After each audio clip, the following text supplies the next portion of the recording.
Muy buenas tardes, estamos una vez más en el programa Conversando en Libertad, un programa de análisis de la realidad nacional y del acontecer político desde una perspectiva liberal progresista. El día de hoy estoy yo, Eduardo Brenes, y pues está ausente Eli Feinsack, que normalmente nos acompaña, pues va a estar de viaje durante este mes y no nos va a estar acompañando, pero tenemos como invitado a Felipe Carazo. Buenas, Felipe, ¿cómo vas? Buenas, Eduardo, muchas gracias y un placer estar aquí compartiendo. Pues muchas gracias por estar acá en Conversando en Libertad. Es un programa en el que hemos venido iniciando ya, que iniciamos ya desde hace más de un mes y que, en el cual estamos conversando sobre muy diversos temas de la realidad nacional desde una perspectiva liberal progresista. Y hoy queríamos hablar con vos, Felipe, para que sepan quienes nos ven y escuchan. Felipe es biólogo y gestor ambiental, con énfasis en economía y política de recursos naturales. Tiene más de 20 años de experiencia en el campo, 10 años en la Organización Internacional de Nature Conservancy, también trabajó en el PNUD, correcto, ¿Sí es? y pues actualmente es el director de Fundecor. ¿Correcto? Si querés nos contás un poquito qué es Fundecor para que la gente conozca y pues vamos a hablar el día de hoy sobre temas ambientales, como lo pueden ver. Está iniciando un gobierno y entonces pues queremos ver un poco cómo va el tema de las políticas ambientales. Pero si quieres empecemos con Fundecor, Sí, Felipe. muy bien, Eduardo. Hago una pequeña introducción de lo que es Fundecor, que originalmente se establece como la Fundación para el Desarrollo de la Cordillera Volcánica Central. Es una fundación muy peculiar, porque curiosamente es producto de un acuerdo bilateral de cooperación entre el gobierno de Estados Unidos y el gobierno de Costa Rica, que se establece o establece en la fundación en el marco de un proyecto de cooperación bilateral denominado Foresta, que en la primera parte de la década de los 90 busca generar o buscar establecer mecanismos que le dieran solución al tema forestal en el país. O sea, estaba basado específicamente en el tema forestal. Sí, la organización es una fundación, es privada bajo la ley de fundaciones de Costa Rica, Ujú. pero el fundador es el gobierno de Costa Rica en el marco de ese acuerdo. Ah, ok. Pero curiosamente, si bien es cierto, la organización viene de un esquema de cooperación bilateral de gobiernos, tiene un modelo de trabajo que gravita bajo una lógica de principios económicos, alrededor de buscar generar innovación que permita darle valor a los bosques a partir de los bienes y servicios que estos le proveen a la sociedad. Qué interesante, Felipe. Estamos hablando que es como una de lo que ahora está muy en boga, las famosas alianzas público-privadas, ¿verdad? Es un Estado que está participando en una fundación que es completamente privada y que lo que busca es darle valor al recurso forestal de un país, ¿correcto? Sí, viene de una época en los 90 donde se buscaba generar una institucionalidad un poco más ágil que permitiese acelerar procesos de cambio en varios aristas del país. En este caso era en el tema ambiental, buscando Costa Rica darle un giro a lo que había sido su enfoque de trabajo tal vez altamente extractivista de los recursos, pero replanteando por dónde podía haber un nuevo esquema, siempre una lógica de esquemas de valor agregado, de beneficio social, pero convirtiendo lo ambiental como un elemento, ¿cómo te diría? Un elemento central que generara pues beneficios de lo que se habla como desarrollo sostenible. Claro, sí, bueno, hay que entender también que en esa época, en los años 90, es donde empieza a darse, bueno, primero que todo veníamos de un agotamiento de la cobertura forestal del país, ¿verdad? Así Bastante, es. o sea, se había llegado a una deforestación muy grande, se estaba preocupado el país en ese momento por esa cobertura, entonces por ver qué se hacía con el manejo del recurso forestal, y también es cuando el recurso forestal antes se manejaba independiente de lo ambiental y empezaron a unirse Correcto. como tal. Entonces siento que fue en esa coyuntura, tal vez, en que se empieza a dar, en donde se empieza a ver el manejo del recurso forestal como algo ya incluido dentro de una problemática ambiental más global. Sí, el punto de cambio se genera cuando empieza a haber todo un declive de los precios de la carne, que era el motor principal del cambio de uso de la tierra. Y Claro. empezamos a estar expuestos a las secuelas y las externalidades que traía ese modelo de desarrollo. y el país empieza a fomentar una reforestación, lo cual era atinado, pero no necesariamente abordaba todo el espectro del tema de uso de la tierra. Y teníamos de todas maneras bosques, Claro. o sea, no se había perdido todos los bosques y había que buscar un esquema complementario a los enfoques de extractivismo de madera que generaban un cambio del uso de la tierra fuerte. Ya estabas recuperando con reforestación, cobertura, pero no puedes perder los bosques con su calidad. Claro. Entonces viene un esfuerzo de intentar establecer los esquemas de manejo forestal como una alternativa para buscar mejor balance en el manejo de ese recurso. ¿Y Fundecor con qué se financiaba? ¿Con qué dinero se financiaba en esos años, primeros años tal vez? Justamente era una fundación financiada bajo el proyecto Foresta, que era un proyecto de cooperación bilateral. Pero era una cosa muy interesante, porque ese proyecto, si bien es cierto, es un proyecto bilateral, lo que busca con Fundecor es establecer un ente ligado a la estructura institucional del país, pero que gravitase sobre fundamentos técnicos. Es un think tank, un centro de pensamiento e innovación técnica para buscar soluciones en el tema del manejo forestal en los trópicos. Una vez que se avanza con toda esa lógica de manejo forestal, viendo la madera como un bien, es que empiezan a hacerse prototipos para el tema de los servicios ambientales. Servicios ambientales. Sí. ¿Verdad? Entonces ahí se empieza a hacer un modelo interesante. Hay algo importante y no tradicional, y es que la organización empieza a concentrarse en trabajar en las zonas donde hay propietarios de tierra privados. Claro. Y buscar que el esquema fuese uno donde no había un asistencialismo, una regalía, sino un modelo de transacción que pudiese apropiar una buena práctica y darle sostenibilidad en el tiempo. Muy interesante, Felipe, porque no era el modelo tradicional que había conservacionista en ese momento, en los años 90, sino que ya empezaba a buscar valor agregado sobre la protección ambiental, ¿correcto?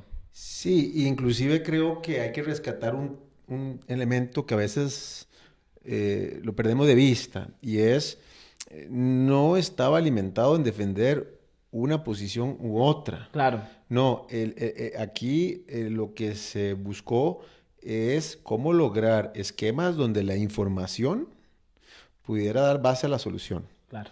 ¿Verdad? Y en función de la información buscar los mejores esquemas de sostenibilidad, propiciando eficiencia y propiciando retribución por esos bienes y posteriormente servicios ambientales, ¿verdad?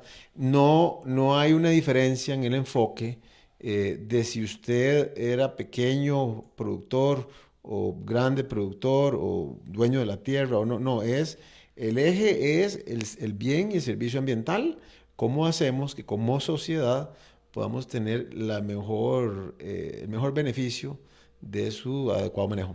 Felipe, para las personas que no conocen sobre el tema, y bueno, yo algo he leído y todo, pero tampoco soy un experto, por eso te traemos acá, en sí, ¿qué es el tema de los servicios ambientales? Para que la gente entienda un poco. ¿Costa Rica fue innovador en esa materia de servicios ambientales? ¿Era algo que ya se venía dando en otro lugar? La venta de servicios ambientales. Sí, Costa Rica ha sido muy innovador en materia de servicios ambientales.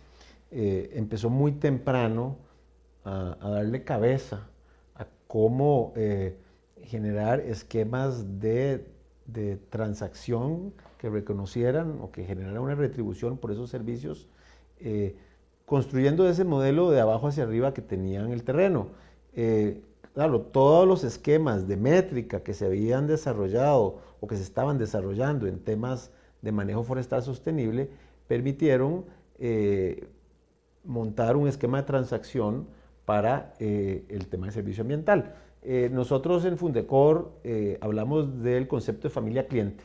La persona que tiene un predio que está sujeto a un manejo forestal, ¿verdad? Como un área específica, de ahí es en una propiedad, tenés 20 hectáreas, en una propiedad de 50 hectáreas y eso lo sometes en un plan de manejo forestal. Bueno, esa misma unidad podría acomodarse a tener la retribución bajo un enfoque de trazabilidad alrededor del servicio ambiental. así fue como se generó un prototipo en una época que no era común. De hecho, había mucha pues sorpresa de que había una iniciativa intentando reconocer o retribuir por el servicio ambiental, que en la práctica significaba deje el bosque en pie o Sí, asegúrese claro. que el bosque, ¿verdad? Cuando tener bosque era más bien, vamos a ver cómo podemos vender esta madera, cómo podemos cortar, explotar muchísimo y más bien empezamos a protegerlo más. Así es, y viene un desarrollo de, vamos a ver, primero esquemas de confianza con dueños de la tierra, quienes se apuntaban al modelo, ¿verdad? Probaran él, porque usted estaba de alguna manera prendando la tierra para...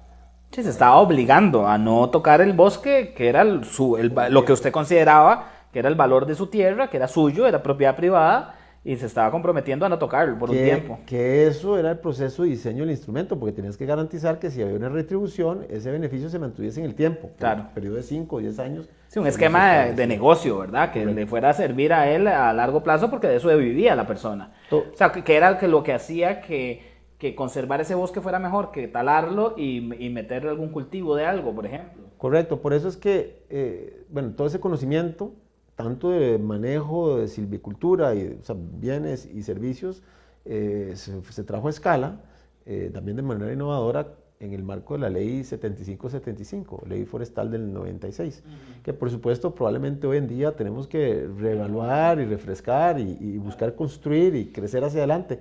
Sin embargo, a mí me gusta reflejar más en un país donde nos encanta el tema de conservación y la parte de producción no tanto, que las dos cosas desde sus orígenes vienen juntas. O sea, los modelos para darle valor al bosque a través de sus bienes y servicios, pues requieren las dos, los bienes y los servicios. Sí, y aquí viene mi otro punto y quiero introducir ya saliendo un poco del tema de Fundecor específicamente, que creo que nos da pie para hablar de esto que sigue. Felipe, Costa Rica fue muy innovador en los años 70 con la protección de los parques nacionales y los años 80 donde lo consolidaron un poco. O sea, eso nos hizo realmente algo diferentes en el mundo, en América Latina, pero en el mundo en general, que un paísito pequeño tuviera esa visión de protección. Luego en los años 90 como que retomamos y fue el tema de convertirnos en un país que protegía el ambiente fue un tema muy importante. Se empezó a legislar mucho. Y pues casi que ya lo hemos hecho una marca país. En el mundo entero hemos logrado vendernos como un país verde, como un país ecológico, como un país, el adjetivo que le quieras poner. Sin embargo, los ticos tenemos una tendencia, si lo notas, por ejemplo, con el tema de la paz, con el tema del no tener ejército, tenemos una tendencia a querer vendernos mucho a veces y a sobrevalorarnos. Y en realidad a que los resultados en el terreno, en el campo, no sean, o los hechos no sean tan similares con el discurso que vendemos hacia afuera. Yo creo que es importante creérsela, que es importante soñar. Sin embargo, digamos, viendo algunos datos pucha, que leía en el último Estado de la Nación del año pasado, en el tema ambiental específicamente, uno dice, esa Costa Rica que le vendemos al mundo, tan verde, que inició como todo esto que hablamos ahora, o sea, tenemos ciudades medias en el país como San Isidro del General, Ciudad Quesada o Guapiles, que están teniendo ya esquemas y patrones de crecimiento similares a los que tuvieron San José, Heredia, Cartago y Alajuela hace muchos años y se están convirtiendo en megaurbes pequeñitas, o sea, en micro más bien, que están teniendo esquemas de crecimiento muy desordenado. Por ejemplo, tenemos que la compra de combustibles fósiles el año pasado creció en un 6,4%. Tenemos que entre el 2015 y el 2016 la flota vehicular aumentó en un 7,4%. O sea, estamos hablando de mayor consumo de combustible fósil, ¿verdad? Tenemos que la cobertura, por ejemplo, de alcantarillado sanitario en Costa Rica, si bien es cierto, creció mucho del 2014 al 2016, porque casi se duplicó, estamos hablando que Costa Rica solo el 8,2% tiene alcantarillado sanitario. Así es. O sea, estamos tirando las aguas negras, las cloacas, a los ríos. Así es. Y contaminando las tierras también. Tenemos también, en imágenes satelitales, por ejemplo, se ha encontrado que entre el año 2000 y el 2015 el uso de casi 5.600 hectáreas se cambió para la expansión piñera, por ejemplo. Tenemos que por primera vez, bueno, que esto no tiene que ver realmente con un no cuido o lo que sea, tiene que ver más con cambio climático, me imagino, pero por primera vez un huracán como el Otto nos impactó en 165 años. O tenemos, no sé, o sea, y a la vez tenemos un presupuesto que yo no soy de los, y he sido muy crítico con el tema de cuánto presupuesto le destinamos a esto o al otro, pero pareciera que dedicarle un 0,33% del PIB a protección del ambiente, un país que se vende como superambientalista, hay algo que no va, que no calza. Y a ver, y con esto quiero ser claro, yo no quiero entrar en el fetiche de los números, no quiero decir tenemos que destinarle el 7%, el 8%, porque realmente no sabemos, no quiero que pase lo que pasa con la educación, que le destinamos más del 8% y que tenemos resultados. Entonces, a toda esta larga introducción que te hago es para decirte, ¿qué es lo que nos está fallando entre el discurso y esa realidad que tenemos, o que desde tu perspectiva? Sí, hay varias aristas. Primero, yo creo que sí hay que reconocer que tenemos resultados tangibles. Lo que pasa es que hay que, en el mundo de el mundo de los ciegos, el tuerto es rey, ¿verdad? Hay que tener cuidado de no caer en una zona de confort a partir de esos resultados. Esos resultados se concentran principalmente en esa agenda verde y un poco en la amarilla, ¿verdad? Me refiero a la agenda de conservación y la agenda de energía renovable, por el tema de la matriz eléctrica, ¿verdad? De electricidad que tenemos, que es muy basada en fuentes renovables, principalmente hidro. Los otros frentes, la agenda café, gris, azul, que tiene que ver con desechos, con urbano, con temas de recurso hídrico y marino, pues hay mucho que hacer. Pero ¿a dónde está la situación? Creo que si nosotros seguimos pensando que el tema ambiental es un sinónimo de conservación, estamos limitándonos. Inclusive a nivel de la conservación, que en los modelos hay avances, pero no están consolidados. O sea, en este país tiene que darle mayor valor a la biodiversidad, generar mejores esquemas de trazabilidad, hacer lo que llaman el mainstreaming de la biodiversidad en los modelos de desarrollo, consolidar el modelo de servicios ambientales, generar encadenamientos productivos con aquellos que lo hacen bien a nivel del uso de sus bienes. En fin, todavía falta mucho. En la parte energética también, no podemos depender de la parte hidro. Pero volviendo a tu pregunta, esas zonas de confort, si bien es cierto tenemos atributos, creo que nosotros estamos en un momento en donde o decidimos que el tema ambiente sigue siendo un componente marginal de nuestro modelo de desarrollo, o logramos dimensionar que sobre esos atributos, sobre ese avance que hemos hecho, podemos generar un modelo de desarrollo donde lo ambiental nos genere valor agregado a nuestra economía. Claro, porque yo veo, Felipe, por ejemplo, que a nivel de turismo, por ejemplo, se vende mucho Costa Rica, país ecológico, venga a ver parques nacionales, los pajaritos, las hojitas, los esto, lo otro. Y ahí hay o sea, al turismo natural que ya Costa Rica venía desarrollando desde antes, se le agregó el componente ambiental. Pero creo que somos poco ambiciosos y nos quedamos en las cositas. Además, para mantener un turismo que se base en lo ambiental, tenemos que hacer más cosas que tengan que ver con la conservación del ambiente, obviamente. Pero, a ver, ¿qué pasa con el turista que viene a ver, sí, naturaleza, pero también quiere tener una ciudad limpia? No, o sea, ese contraste entre que nosotros protegemos lo verde, los parques nacionales, pero cuando llegan a San José o a La Juela tienen aquellas calles contaminadas o que los ríos que están más cerca de las urbes están completamente, son cloacas abiertas. O sea, creo que tenemos que empezar, como vos lo decís, a ver la política ambiental más como un todo y que esté metida dentro de todas las políticas de desarrollo y de producción del país.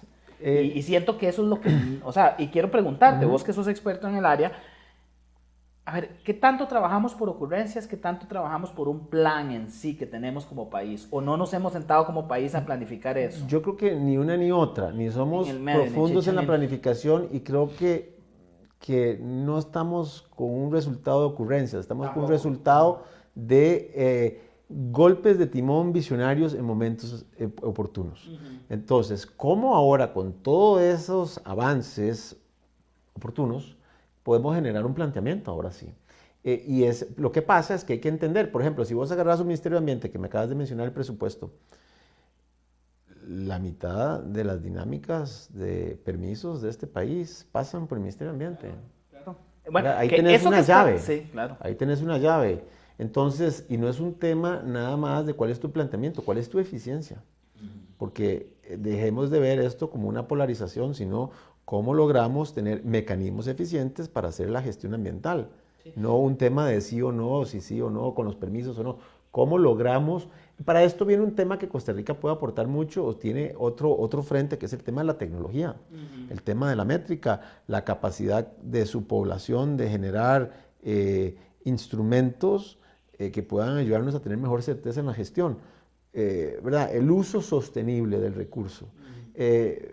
Creo que ahí hay mucha oportunidad. Claro, el ministerio es un ministerio que requiere mucha reforma, está muy atomizado. Y es un ministerio que se encarga de demasiadas cosas, Felipe, lo hemos hablado en otros momentos, o sea, así es. Vos lo decías ahora, por ahí pasan muchísimos de los permisos y estamos hablando no solo de temas ambientales, estamos hablando, bueno, a ver, sí, claro, está basado en una ley ambiental, pero desde una construcción de una casa, correcto, que tiene que ir a Setena, o de un complejo comercial, o de cualquier cosita, tiene que pasar por ese ministerio a través de Setena. Entonces estamos hablando de que ahí, y eso es una de las quejas de las personas en cuanto a la facilidad de trámites y requisitos, por ejemplo. Bueno, porque si vemos el tema ambiental como un tema marginal, lo que acabamos haciendo es que, imagínate una tubería y al final le ponemos la llave.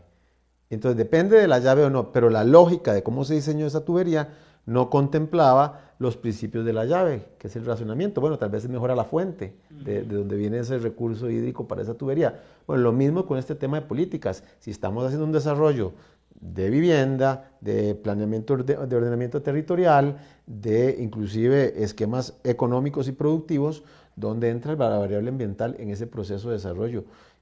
Mire, el tema de cambio climático. El tema de cambio climático, el país ya se ha visto forzado a entrarle. Son dos agendas distintas de mitigación y adaptación. Para mí las dos importantes, que hay que ponderar bien. El tema de adaptación es un tema inminentemente prioritario porque es donde estamos altamente expuestos. El tema de mitigación, si bien es cierto, eso mueve al planeta y Costa Rica está bien posicionado, es una oportunidad de generar un buen modelo de negocio. O sea, si hacemos estrategias de mitigación, que sea porque nos va a permitir generar un mejor manejo de esa urbe para generar mejor resultados en nuestra salud, en nuestra economía y, ¿por qué no?, en nuestra proyección de tecnología a nivel internacional. Claro, yo siempre he pensado, Felipe, que yo veo una Costa Rica que pueda convertirse como en o sea, teniendo todo ese valor agregado que ya le hemos dado a lo largo de la historia, que ya estamos posicionados, yo siento que nos falta un poquito para dar un gran salto a convertirnos en un lugar en el que podamos exportar tecnología, conocimiento sobre manejo ambiental, por ejemplo. O sea, para mí por un lado, y te lo digo desde una perspectiva también de lucha a veces medio ideológica que se da. La izquierda tiende a identificarse con la protección del ambiente y a creer que del otro lado no se quiere proteger el ambiente y del lado de la derecha se ve todo lo ambiental como de chancletudos. Uh-huh. Y yo me opongo a esa visión binaria. Yo creo que las dos cosas se pueden conjuntar y puede haber un punto intermedio en el que podamos pensar en la protección y pensar en que eso genere productividad también. No sé cómo lo ves vos, o sea, yo creo que tenemos que salir de esa lucha binaria de pensar así. Yo concuerdo y que penses así y comuniques ese tipo de mensaje creo que es extremadamente sano. Uh-huh. Hay que salir de ese plano de dos dimensiones. Sí, totalmente. Porque son muchas las dimensiones. Te voy a poner un ejemplo, porque como bien decís, nos falta mucho domésticamente, uh-huh. Pero cuando uno habla del famoso concepto de la economía verde, uh-huh. Sí, implementémoslo. ¿A qué me refiero? Hay 54 países en el mundo, 54 países en el mundo que están comprometidos bajo el Acuerdo de París de buscar estrategias que mejoren el uso de la tierra. Si Costa Rica ya implementó un modelo donde generó resultados, más allá de contar nuestra historia, contarla bonita y vendernos, uh-huh. Para el tema de turismo, generemos un esquema de valor agregado transfiriendo conocimiento. Es una propuesta que nosotros hemos desarrollado a través de lo que llamamos de Costa Rica Green Hub, en ánimo de que podamos ayudar a muchos países a través de transferencia de conocimiento que genere una economía de servicios, avances en esa línea. Eso nos puede convertir, así como lo hace Singapur en logística portuaria, ¿verdad? en una potencia en términos de desarrollo económico. Es otra línea de servicios internacionales. Claro, tenemos que ser ordenados, tenemos que ser estructurados, pero también nos permite mostrar a nuestro país como un laboratorio vivo, donde podemos invitar a que se invierta para buscar nuevas soluciones. Claro, imagínate que nos mueven todas esas agendas. Claro, imagínate países invirtiendo en Costa Rica, inversión directa, para ver cómo proteger otros tipos de ecosistemas, en investigación, en ver en manejo de recurso hídrico, de biodiversidad. Inclusive urbano. Hasta urbano, que tanto nos quejamos los ticos, así como somos buenos a veces para vendernos de más, también somos buenos para chotearnos muchísimo y digamos, nos quejamos constantemente de nuestras ciudades, de que son una basura, de que están muy mal manejadas, pero o sea, yo he visto ciudades en el mundo que eran desastrosas y en un periodo de 20 años se convirtieron en ciudades modelo. ¿Por qué no podemos hacer eso? Sobre todo con el nivel de educación que tenemos y condiciones institucionales y académicas que hay. Hay un ejemplo, el tema de transporte. Pensemos que lo de transporte no solo es porque nos ayuda a una descarbonización, que sí nos ayuda y en buena hora, claro, pero que nos ayuda a generar un descongestionamiento, que eso ayuda a la economía productiva. Y tres, si nosotros montamos, estructuramos esquemas de transporte sostenible ligado a fuentes de energías renovables, podemos exportar esa tecnología a los otros países que tienen esos compromisos, o vamos a esperar a que alguien capture ese nicho de mercado. Claro. Entonces ahí rompemos esos dos planos, pero vuelvo, digamos, ahora entonces empezamos el debate, vamos a entrarle a cambiar nuestra matriz con carros de batería o con vehículos de hidrógeno. Bueno, híbridos, perfectamente puede ser que en la parte de batería sea más eficiente, pero no tenemos por qué renunciar a generar un centro de investigación con el tema de hidrógeno, aunque no aplique para nuestra escala, pero sí para que se lo desarrollemos y se lo vendemos a una industria específica de tecnología de punta, donde el hidrógeno es una alternativa. Hay que pensar en grande, Felipe. Así yo es. creo que el tema ambiental nos da, desgraciadamente lo manejamos muy en chiquito, nos quedamos con ciertos logros a veces. Por ejemplo, yo lo veo en el tema turístico. Nosotros, que Costa Rica muy verde, que Costa Rica tiene esto, tiene lo otro.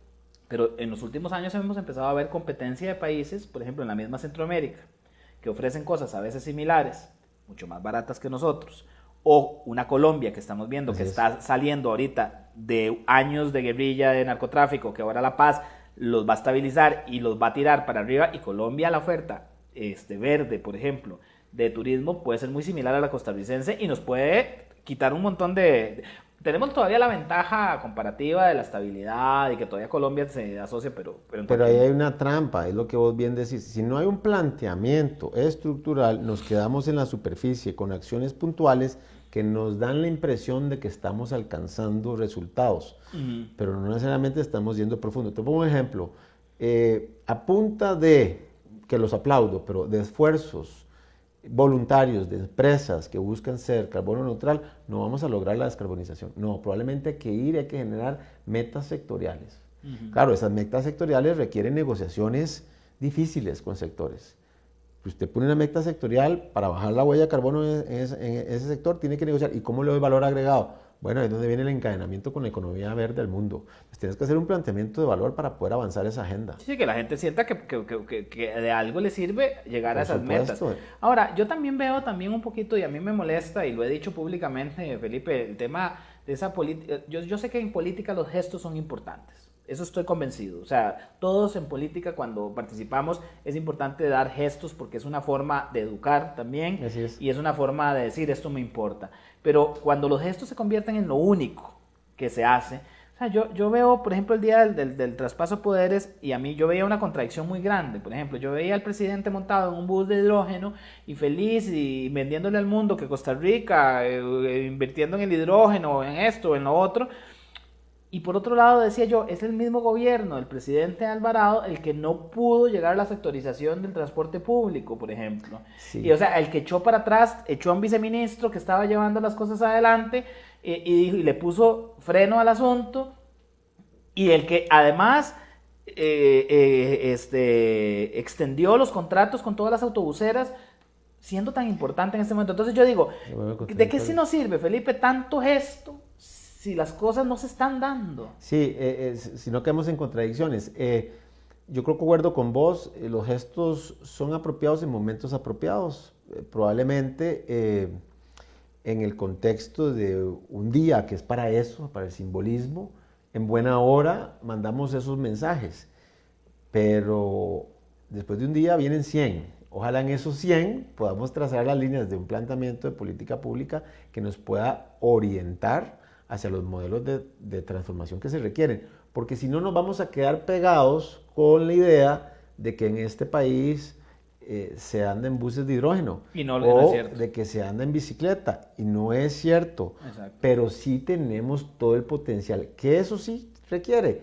Bueno, dejemos de romper la polarización, buscamos modelos ganar-ganar, con modelos económicos de rendimiento, donde inclusive el sector privado pueda ver un beneficio invirtiendo en esas propuestas de valor, que hay que delinearlas, que hay que ponerlas en la mesa y avanzar en esa línea.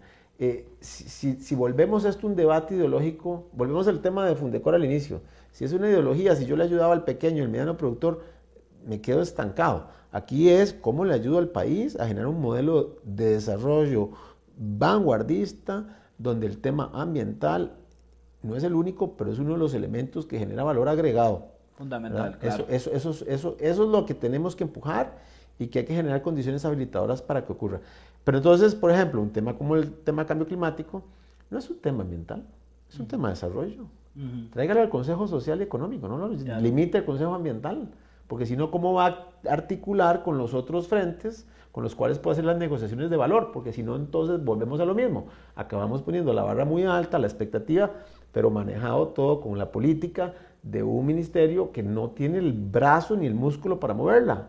Felipe, y entrándole al tema de la política ambiental de Estado, ¿me podrías dar un resumen más o menos de hacia dónde se ha movido la política ambiental en los últimos 10 años, digamos, o en los últimos 2 gobiernos, y cómo se vislumbra en este gobierno entrante?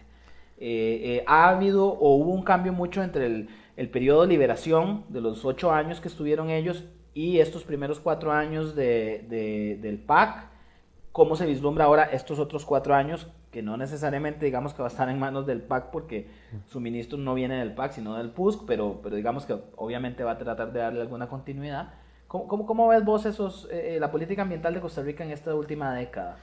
Es una buena pregunta. Yo lo que siento es que hemos avanzado, pero somos extremadamente cautos. Muy conservadores. Muy conservadores en la política, valga la redundancia. Y conservadores porque nos gusta mucho avanzar sobre el frente de la conservación. Hay vacíos, ¿verdad? ¿Qué nos genera ese conservadurismo en el avance? Es que no hemos consolidado ciertos modelos. Okay. Los modelos de áreas protegidas siguen teniendo una serie de carencias, de vacíos que hay que fortalecer. Hemos tenido cada vez más problemas en el tema de control y protección de vida silvestre. O sea, no nos sentimos que ya hemos graduado en ese frente, a pesar de que lo vendemos muy bien, como decís. Pero eso nos genera una especie de temor para avanzar con otras políticas, por ejemplo en el tema hídrico. Entonces por eso ves que estamos muy empapados con el tema de la legislación ambiental hídrica, pensando que la única solución es con marcos legales, que son muy necesarios, pero que se pueden hacer otros esquemas. Nos cuesta entrar en el tema de manejo de desechos. Ya hay avances a partir de esos prototipos donde creo que hay una participación más activa de la ciudadanía y el sector privado. Eso es una diferencia de hace un par de décadas. Ahora hay un mayor involucramiento de partes, pero todavía nos falta más. Sí ha irrumpido en el escenario el tema de cambio climático, que pasaba de ser algo muy analítico y discursivo a una realidad que abordar, pero que todavía no lo hemos profundizado. Creo que eso ofrece una nueva oportunidad. Yo, que soy optimista por naturaleza, me siento muy contento cuando oigo un mensaje agresivo de tomar riesgos con el tema de la descarbonización, pero también soy cauto. ¿En qué sentido? Cuando hablamos del tema de carbono neutralidad, que no es tan profundo como la descarbonización, nos quedamos en lo político y no en la implementación. Ahora, si vamos a empezar a levantar la barra aún más alto y no generamos si no agarramos el toro por los cuernos, es un efecto boomerang que nos va a restar nuestra credibilidad. Claro, Felipe, yo me acuerdo, recordate a Oscar Arias hablando que para el 2021, que ser carbono neutrales, que aquí, que allá, sí, en esta elección Álvarez de Santi hablando que para el 2040 vamos a tener toda una matriz de carros eléctricos. O sea, nos encanta ponernos metas muy altas, que yo no me quejo de ponerse metas altas, porque uno en la vida, ponerse metas altas, trata de lograr más. Sin embargo, creo que tenemos una capacidad de autoengaño muy grande. Por supuesto, pero es el tema del abordaje. Entonces, si yo, digamos, le doy el beneficio y la duda a esta administración y digo, bueno, está bien, si le vamos a entrar, entrémosle. Pero para entrarle, ¿cuál es nuestra actitud hacia el problema? Y si el problema es nuestro, resolvémoslo nosotros. ¿A qué me refiero? Excelente nuestro planteamiento de alta ambición, nuestras metas altas, pero no vamos a conseguir esas metas si pensamos que es a partir de la lógica de cooperación internacional, porque este país ya no está sujeto a eso. Bueno, es que era lo que te iba a decir. Por ejemplo, aquí hablamos, por ejemplo, tocando el tema de los carros eléctricos, por ejemplo. Yo leía, y corregime porque, como te digo, no soy especialista en el área, pero leía que, por ejemplo, todo el trabajo que Noruega ha hecho en el tema de carros eléctricos se basó mucho en el dinero que ellos habían guardado en el famoso Fondo Soberano de noruego, que lo habían generado a través del petróleo, ¿verdad? Así es. Y nosotros entonces, por un lado, a veces nos disparamos en los pies y decimos, a ver, podremos discutir, no es el tema de discutirlo ahora, pero la famosa veda petrolera o de gas natural, de que no explotemos los posibles yacimientos que tengamos o no tengamos, pero también, o sea, a veces somos un poco ilusos de creer de dónde vamos a sacar para poder también invertir en en estos temas, ¿verdad? O sea, sí. Ahí decís cosas interesantes. Primera, a mí me gusta pensar que nuestra generación se la cree. Y se la cree significa, yo no soy Noruega, yo soy Costa Rica. Entonces yo tengo que buscar la solución costarricense al problema. Sí. Y ahí, ¿cómo generamos los mecanismos financieros, los instrumentos financieros para llevarlos? Entonces, si tenemos que generar esquemas de bonos verdes que te permita invertir en los mecanismos de transporte limpio, ni siquiera porque sea un tema ambiental, es un tema de desarrollo eficiente, claro, ¿verdad? Si ahí está la solución. No, si todos queremos, a ver, muchas veces la persona que vive en Desamparados y trabaja en Heredia no quiere tal vez tener, o sea, por supuesto que le puede parecer muy maravilloso montarse en un bus que no contamine y todo eso, pero quiere llegar rápido a su trabajo. Así es. Y quiere que cuando va de camino a su trabajo no esté respirando humo, ver una calle sucia, quiere saber que cuando viene puede bajarse en el centro de San José y tiene actividades que hacer dentro de la ciudad. Pero es la diferencia de enfoque, porque si tu cobeneficio es la reducción de emisiones, excelente, y sí, tengamos la meta alta ahí, pero tu objeto principal es generar un mecanismo de transporte eficiente que te genere valor agregado en la economía. Yo siento, de lo que vos decías ahora, por ejemplo, que también seguimos mucho el esquema costarricense de la excesiva regulación. O sea, a veces, y ahí quiero oír tu opinión sobre eso. Si Costa Rica tiene ya de por sí una tradición de excesiva regulación en todo, dejémoslo fuera de lo ambiental, en todo creemos que la realidad la cambiamos haciendo leyes, reglamentos y más reglamentos, y a veces reglamentos que se transponen unos a otros o que se duplican.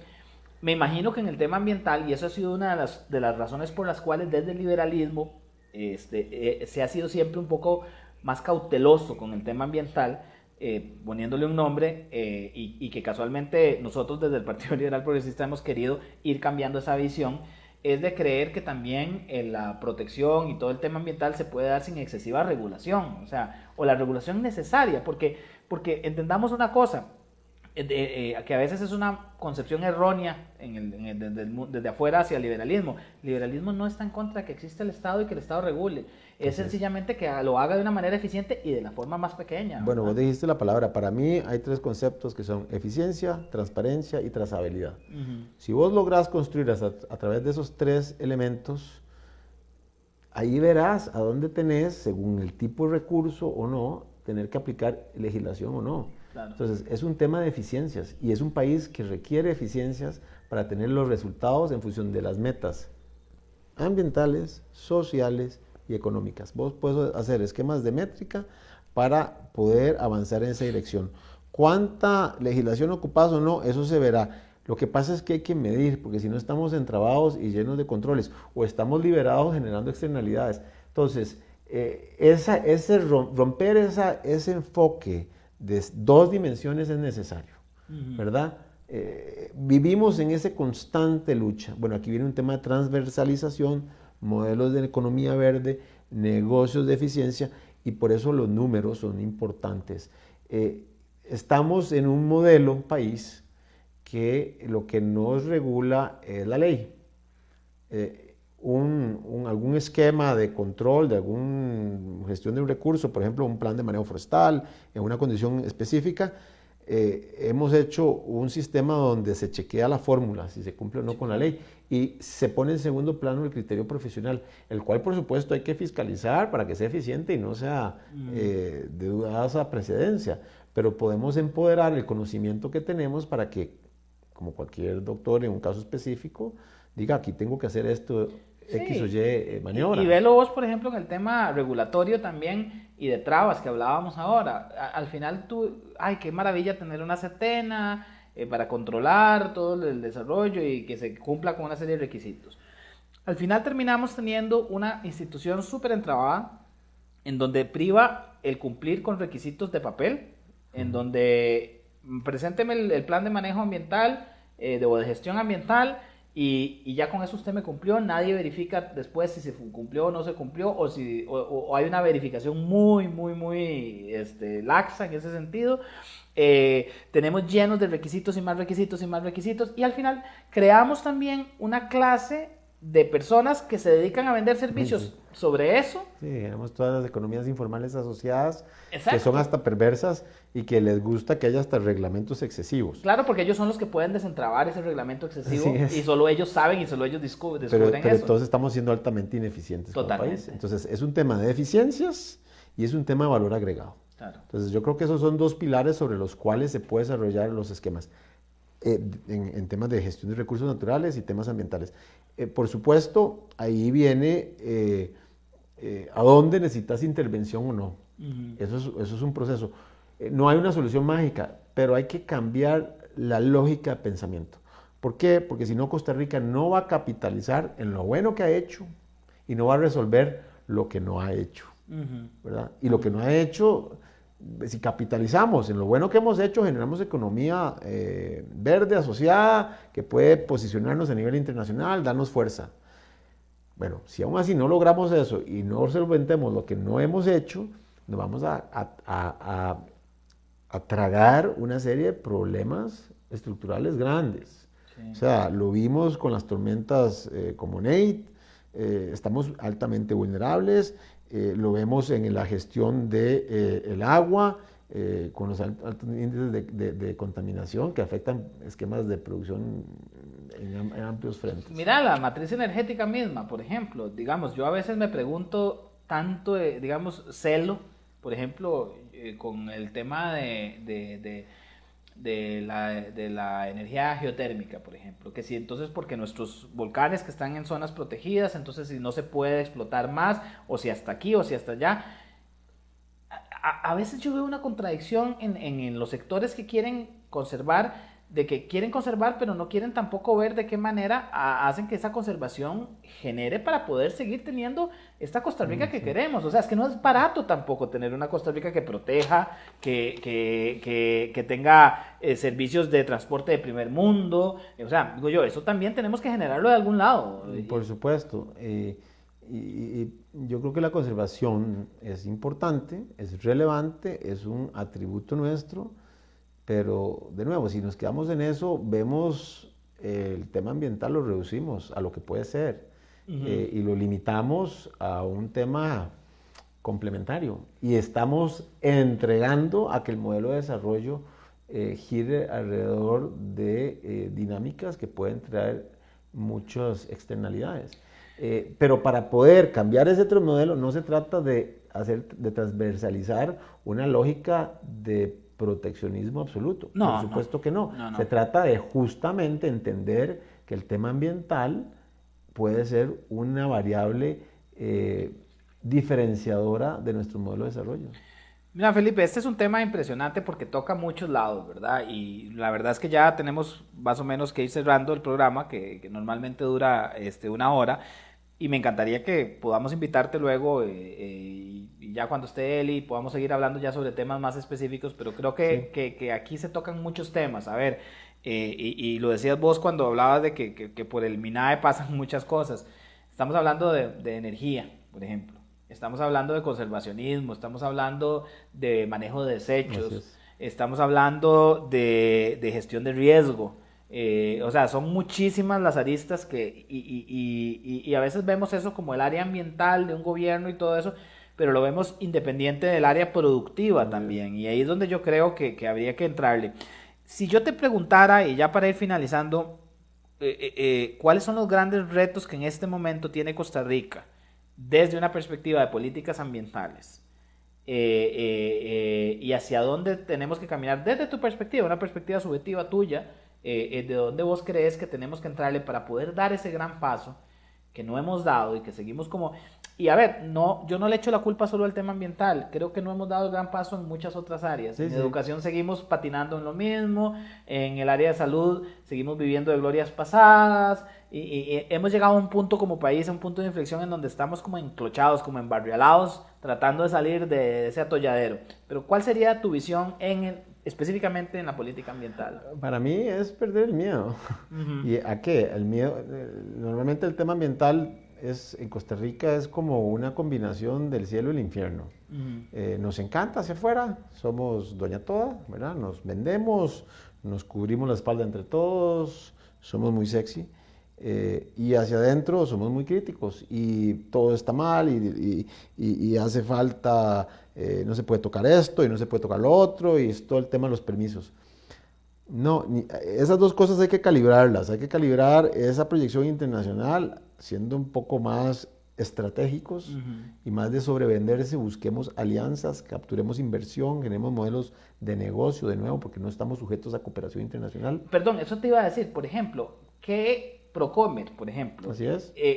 Procomer dentro de su cartera tiene algo para ir a promover a Costa Rica como destino de desarrollo ambiental, de investigación y de inversión, por ejemplo, ¿o no? Desconozco el detalle, pero sí sé que hay una plataforma montada que lo puede hacer. Claro, Pero hay que hacer el planteamiento, porque Procomer no le toca hacer el planteamiento. El claro, país tiene que claro, desarrollarlo claro, integralmente. claro, Y claro. si uno lo hace, Claro, esa porque plataforma ya la sería de utiliza. estar yendo a buscar, por ejemplo, en los mismos países nórdicos que tanto se han desarrollado, Correcto. o un país como Nueva Zelanda, por ejemplo. Bueno, digámosle a Finlandia que Ujú. seamos socios en esquemas de gestión forestal. Finlandia tiene la experiencia en las partes, ¿verdad?, más templadas y nosotros en la parte más tropical y podemos hacer modelos con uso de información y tecnología aplicada y poder ir juntos en el contexto de esos 54 países a mover una oferta de valor. Claro. En vez de ver a Finlandia como cuando me va a dar un poquito más de plata para seguir con mis programas. Exacto. Ese es un frente, el frente internacional. El otro, el del infierno, por digamos decirlo así, donde estamos llenos de permisos y luchas y que si la pesquería o no, y que si la agricultura o no, o el químico o no, eso hay que generar esquemas de eficiencia. Necesitamos entender a Estamos dónde hay que regular enmarañados. y a dónde no, exactamente. Pero ahí no está la respuesta a tu pregunta. El tercer elemento que no se aborda es la transversalización. Necesitamos empezar a hacer esas negociaciones sectoriales para lograr que los temas ambientales entren en la dinámica de funcionamiento de los otros sectores, que empieza por entender el lenguaje de los otros sectores. Si vas a ir a hablar al sector productivo de adaptación, te va a costar mucho, pero si vas a ir a hablar de abastecimiento de cadenas, de Claro. seguridad en el abastecimiento de cadenas, probablemente puedes llegar a tener puntos de unión donde puedes generar modelos productivos inteligentes. Claro. Entonces, ese frente, ese tercer frente de transversalizar el concepto ambiental es una oportunidad y para mí es donde yo concentraría le haría prioridad a la política ambiental porque es lo que te puede generar un modelo de cambio. Claro, para eso hay que sincerarse. ¿Y qué significa sincerarse? No puedes limitar la palabra ambiente a un tema específico de conservación territorial. De O sea, conservación hay que territorial avanzar. y también, Felipe, yo diría de prohibir, de regular, o sea, de que todo tema de política ambiental pase por legislar o decir qué no se puede hacer, qué no se... O sea, yo creo que eso... A ver, lo que pasa es que eso es un cambio de modelo de estructura mental del costarricense. Hay que romper las dos dimensiones, hay sí. que entrar en una tercera dimensión. Sí, hay que entrarle. Definitivamente es un tema muy interesante, Felipe, que creo que... ¿Sabes ¿sí? por qué nos quedamos en esas dos dimensiones? Porque nos da miedo. Sí, por miedo, porque no conocemos, Así porque es. pensar en una tercera dimensión, si le llamamos de alguna manera, requiere atrevimiento, romper esquemas, pensar, como dicen, out of the box, ¿verdad? Así es. Y definitivamente eso siempre nos ha dado miedo a cualquiera y no lo veo que sea solo de los costarricenses, pero definitivamente yo creo que estamos en un punto de inflexión en Costa Rica en el que casualmente esos cambios se están dando a todo nivel, Felipe, se está dando a nivel político. Así es, tienes mucha razón. Digamos, yo una de las cosas que he querido mucho entrarle desde una perspectiva liberal, por ejemplo, es a temas que han sido tabúes dentro de ideologías que se han sentido ajenas a él, y el ambiente es uno de ellos. Ya lo tratábamos hace un par de programas con Víctor Umaña en el tema agrícola, por ejemplo, que también el liberalismo le han dado de lejos. Yo quiero que empecemos a pensar que hay opciones liberales en donde que le queremos entrar a reflexionar y a buscar soluciones al tema ambiental. Felipe, te agradezco muchísimo, realmente interesante. Creo que para nuestro programa Conversando en Libertad ha sido todo un lujo tenerte acá. Creo que te vamos a tener más a menudo, te vamos a invitar más a menudo. Eli se va a sentir envidioso de que no estuvo. Porque saludo para él. Sí, Eli casualmente te cuento que anda en un viaje personal visitando familias, sus hijas que están allá estudiando, pero aprovechó y va a ir a tener una serie de reuniones con centros de alta tecnología en Israel, de tratar de ver cómo han sido exitosos de inversión de tecnología, para ver que algo que podamos aprender para Costa Rica también. Buenísimo. Y creo que ese es un tema que después también vamos a tocar, la inversión en tecnología y cómo se mezcla tecnología con ambiente, investigación, tecnología con ambiente. Hay mucho que podemos compartir, cosas interesantes que además estamos empujando desde Fundecor. Por eso te digo que podemos hablar. Desde la lógica de innovación. Yo agradecidísimo, Eduardo, por la invitación, a vos, a este espacio, a Eli, a todos los que impulsan, que yo lo valoro mucho, que se recobren espacios de diálogo, de que dejemos de estar en esos nichos, en esas polarizaciones, y no tengamos miedo a conversar y estructurar pensamiento en el país. Pasemos de nada más la crítica, que es buena. Yo soy un gran creyente de la crítica, que pasemos de señalar desde la red social para también generar pensamiento desde las redes sociales. Ya tenemos que bajarle a esa excesiva polarización, como vos lo decís, a los que estamos de un lado y los que estamos del otro, y tenemos que empezar a discutir sobre temas. Y este es un espacio para eso. Sí, solo el diálogo pule las ideas, y solo las ideas nos van a llevar a la tercera dimensión. Totalmente. Muchas gracias. Hoy, por primera vez, vamos a tener un programa pregrabado. No tuvieron la oportunidad de participar y preguntarnos, pero igual les voy a pedir que si tienen dudas o preguntas sobre los temas que tratamos hoy, yo a Felipe le voy a pedir que cuando lo publiquemos, si hay alguna pregunta que él pueda respondernos a través de mensaje, que por favor la responda. Entonces, si tienen preguntas sobre cualquiera de los temas que hoy abarcamos, háganlas en la parte de comentarios de la publicación, y Felipe y yo se las estaremos contestando en la medida de lo posible. Con mucho gusto y muchas gracias. Muchas gracias y muy buenas noches.